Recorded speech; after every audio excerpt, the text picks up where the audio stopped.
All right, everybody, it is Sunday again, so it's time for beer school once again this evening. And I want to thank everybody for coming out and viewing these videos and checking them out. It's really kind of cool to see you guys take such an interest in it.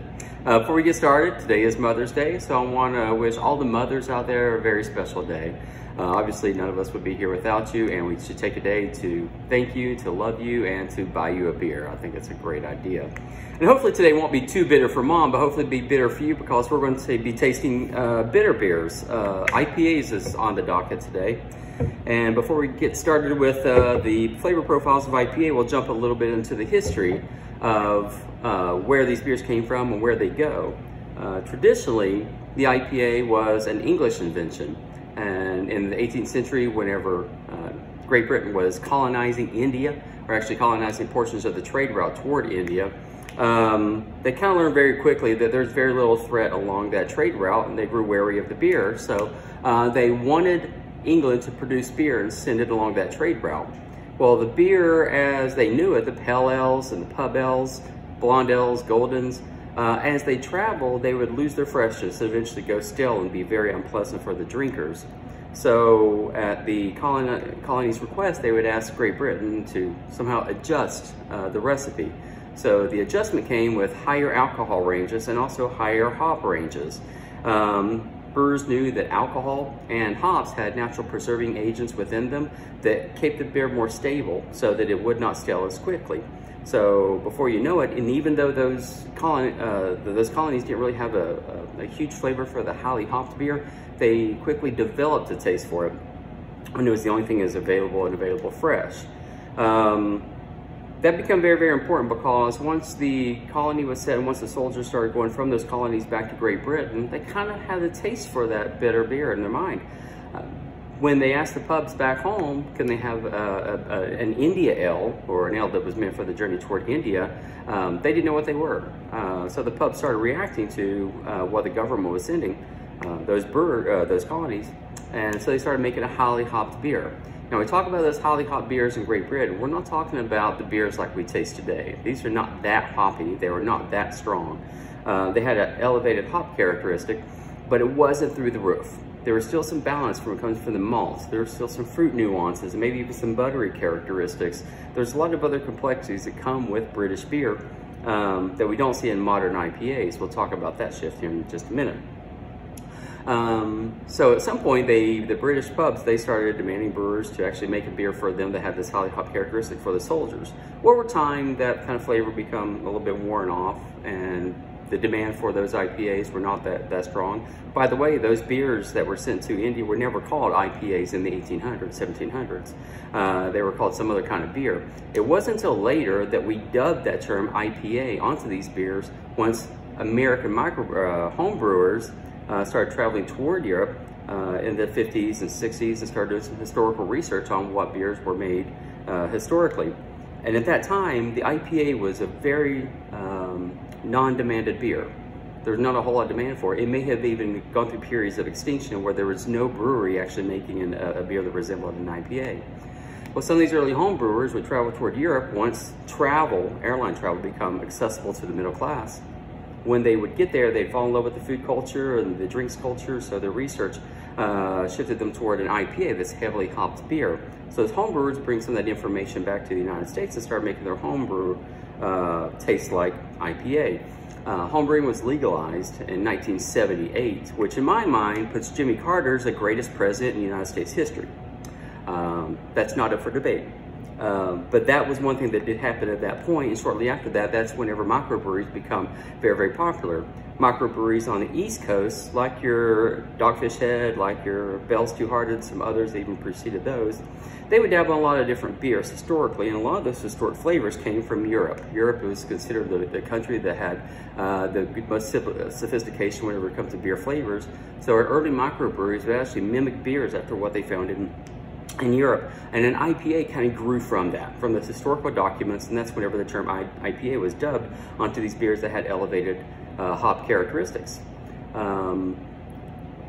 When they started making these beers, they really did have that English character. They were buying the English malts. They were using the English yeast. They were trying to follow an English water profile, and they were using English hops as well.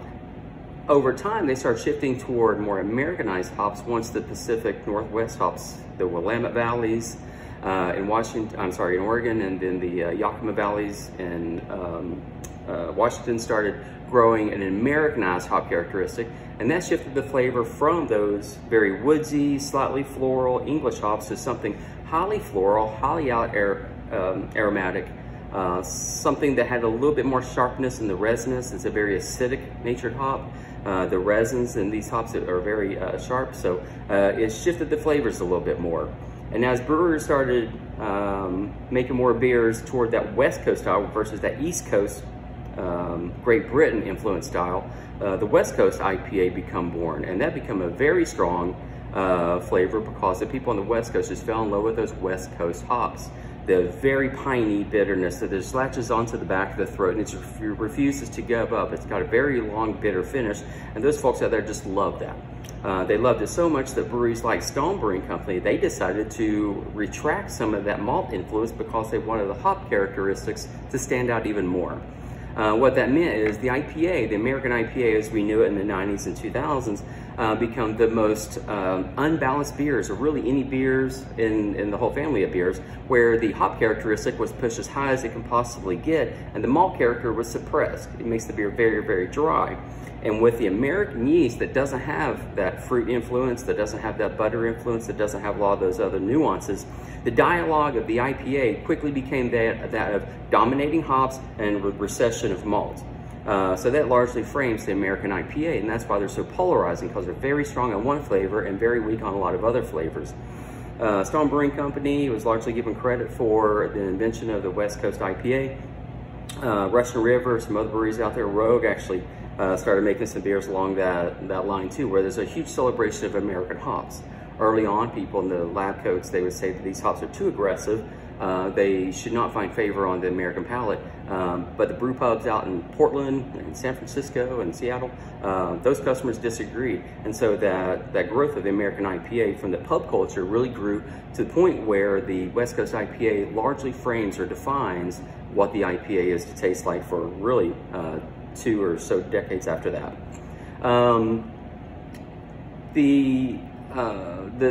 The shift toward IPAs is actually still going. We've seen actually a retreat on some of that aggressive bitterness as new hop varieties have come about. And we'll get into some of those as we work through the varieties of hops, but the IPA, or none of these beer styles are actually stagnant. They're all constantly in progress and movement.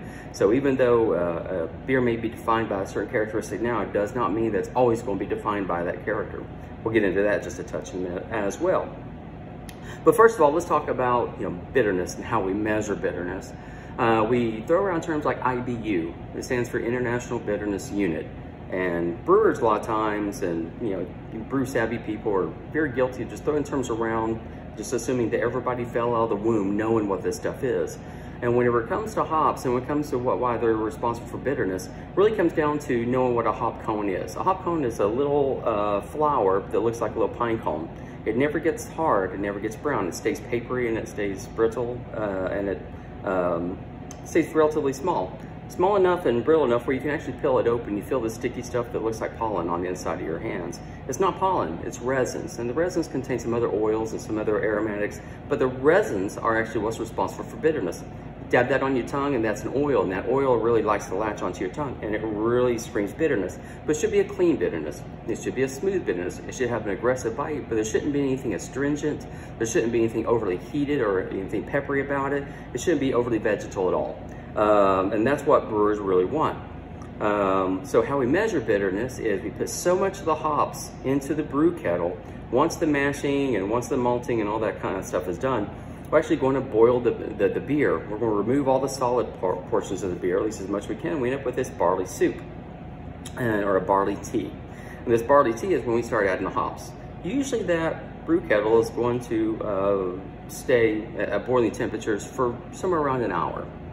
At the beginning of that oil, you're going to put a lot of those hops into the brew kettle because at that point, it takes a long time. That takes the duration of that oil, the hour, for that oil and the water particles of the beer to actually mix together and fuse together so they don't separate. We know that water and oil does not like to bond together. One does not like to dissolve very readily into the other, so it takes other mechanisms to get them to bond. And so that very vigorous boiling action is one of those techniques we can use to make the hop resins bond to the other portions of the beer, including the water molecules.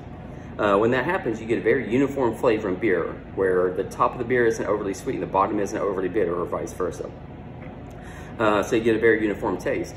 At that point, you're going to boil out all the flavor components of the beer and all the aromatic portions of the beer, and you're just going to lock in bitterness. At some point, we're going to throw in more hops for flavor about halfway through the boil. And toward the end of the boil, we're going to throw in a lot more hops for aromatic reasons. At some point, we're going to turn the water or turn the heat off, or we're going to let that stuff cool down, or we're going to the fermentation cycle of the beer making process. But what's important about that boil, and that 60-minute boil, is that's whenever, if you're making an IPA, that's whenever you can expect to get a reasonable amount of bitterness from the beer. And most brewers want to say we want to get 70 IBUs if it's an IPA. That's what balance means to an IPA. If you're looking at a scale, you can think about water, distilled waters, being 0 IBUs, virtually no bitterness. And then you can think of 70 as being the IBU mark, where most people think that that's as bitter as you can make a beer through the use of hops. The truth is, you can actually taste more bitterness beyond that. We'll talk about that for just a second. The human palate can only really tell the difference in about 5 increments of hops. For instance, if I give you a beer that's 18 IBUs and give you one that's 20 IBUs, you probably can't tell the difference. But if I give you one that's 18 IBUs, then one that's 23 IBUs, then most humans can start to tell the difference. That's your palate shift, your palate threshold in terms of what's detectable from hop increment to hop increment. That's very important to know, because the equation is very linear. From 0 to 70, it's very linear. Everybody can not kind of know the difference between 5 IBUs.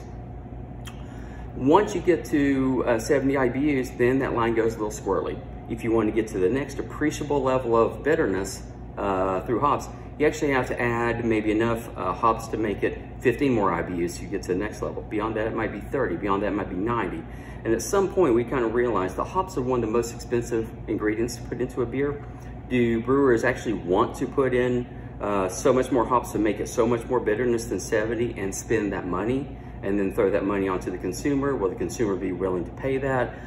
So some brewers decide that it's not worth it. You do have breweries like McKellar who've decided that they're going to make a beer that's 1,000 IBUs. Does it taste more bitter? I'm not sure if it tastes a whole lot more bitter than maybe a 70 IBU beer, but it definitely has a different kind of hoppy characteristic, and you can tell it's somewhat stronger.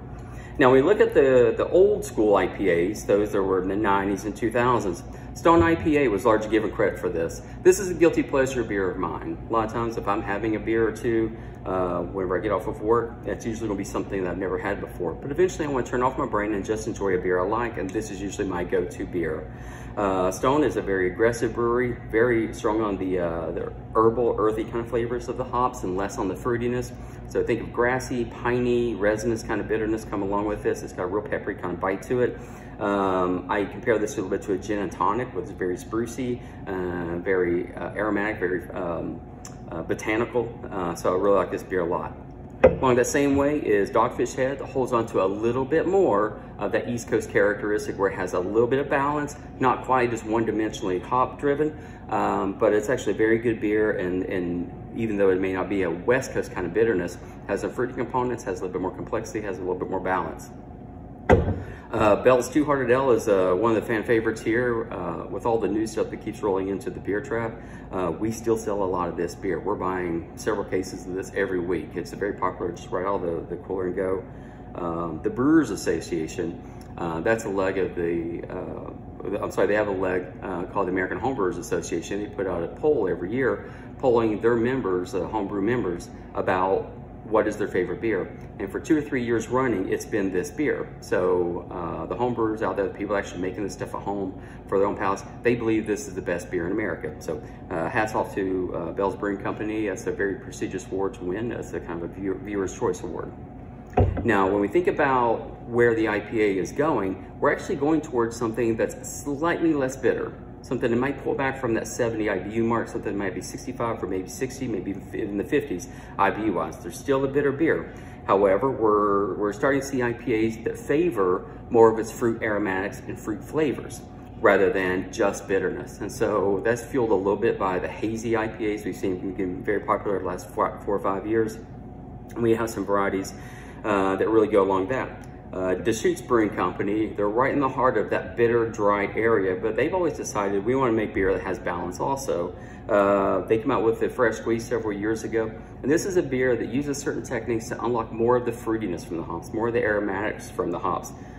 They're starting to take advantage of the newer hop varieties that have more aromatics, that have more flavor, and isn't just relying on all that bitterness in the back of the throat. So when Deschutes Fresh Squeeze started coming out, people prized it because it was so much more fruitier. And so Fresh Squeeze is a very apt name for this because it tastes like a fruit that's been pulled straight off the vine or straight off the branch, squeezed right into the beer. It gives you those hop impressions without actually adding any fruit at all. Certain breweries kind of follow along that line. West 6 does a very nice job with their Hop Static series. I like this because it's a little bit drier than their flagship IPA, and they're using some of the newer varieties of hops. This one, they're using a combination of Galaxy hops, Equinaut, Mosaic, and Cashmere. Those are all new hop varieties that have that very strong aromatic flavor qualities. The bitterness is there, but the bitterness is going to be a little bit more herbal, not as sprucey, not as piney, not as resinous in the back of the throat. It's going to have some tea-like characteristic with some hemp-like notes, some things like that that really remind you how closely related that the hop plant is to the cannabis plant. This beer goes there a little while. There's also some things, you don't just have to use new hops to get more flavor out of the hops. Founders actually use this hop powder. They've learned how to actually separate that resinous characteristic from the actual flower of the hop. So you separate that and you don't boil that flower or those green parts, and you don't let that chlorophyll leach into the flavor of the beer, so the beer doesn't become any more grassy, any more herbal, any more vegetal. But with that lupulin powder, you can actually create more fruit characteristics and end up with a sharper, crisper kind of beer. Balanced with a little bit of wheat and a little bit of oats. And I think this beer takes on this little bit of a cashew softness on the palate, which I like as well. So these are some nice varieties for you guys to dabble in a little bit more. What else? Oh yeah, these beers are usually going to be stronger in alcohol, but not imperial strength. They're going to stop somewhere around 7.5% alcohol. Most IPAs will go between 6.5% and 7% alcohol.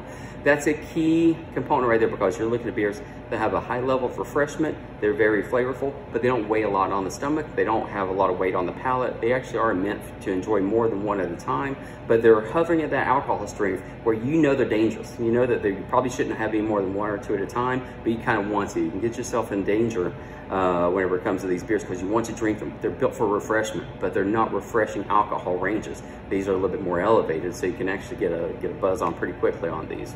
Glassware, you can usually put them in a tumbler. They don't normally need a fancy glass anymore. You have a little bit more of a fluted shape or a touch. IPA glasses have become kind of a popular thing here recently.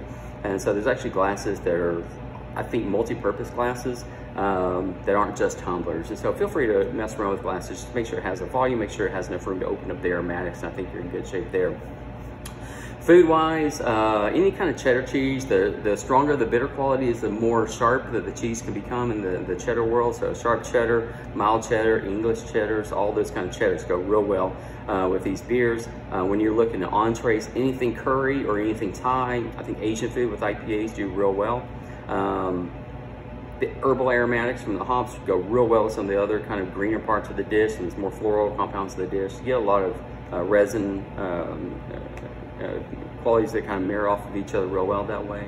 And when it comes to dessert, ginger snaps, carrot cake, the cinnamon nutmeg clove combination, Christmas spices can go real well with IPAs as well. So don't be afraid to dabble with desserts whenever it comes to IPAs as well. Proper serving temperature, 45 degrees or so is usually really good. You do want to chill it enough where you actually feel the coolness, that evaporation of the alcohol on the tongue. A little bit cooler temperature gets you there. That's refreshment, and these beers are built for refreshment. However, don't get them too cold because you're not going to be able to appreciate the flavors. You can actually numb the taste buds if you get it too cold. So any colder than 40 is probably going to make it a little bit too much on the colder side, and you won't notice the finer nuances of the beer. You get too much bitterness, you get too much alcohol, and it just disrupts the balance a little bit. Can you age these beers? No. But what about the IPAs in England? They were meant to hold up to age. Well, that's because at that time, they drank beer for a much different reason than we drink beer now. At that time, they drank a beer that was heavily hopped because the hops help preserve the beer. Here, we're not too worried about that. We know to drink our IPAs fresh within 3 months, if at all possible. And now we don't drink IPAs necessarily because they hold up to age. We drink IPAs because we want the hop aroma and the hop flavor. Back then, they did not do that necessarily for that reason. They did it for preserving reasons. Now we drink hops because we want that freshness. And so to lock that freshness in, to do it the right way, we need to drink these beers at a much fresher state. There's very few IPAs that actually I can suggest that you age. And if I do, they're probably going to be the stronger IPAs with a lot more characteristic than the West Coast IPAs or some of the more floral IPAs we tasted today. So hope you guys are enjoying your Mother's Day. Don't forget to buy Mom a beer. She will appreciate that, I promise you. Next week, we're going to jump into Imperial IPAs. And probably going to talk a little bit more about the hop plant and where that, how that contributes to the flavors that we like so much about these hoppy beers. So it is May, so we're continuing with our hoppy theme. So I hope to see you guys next week. Thank you for tuning in. We appreciate your help.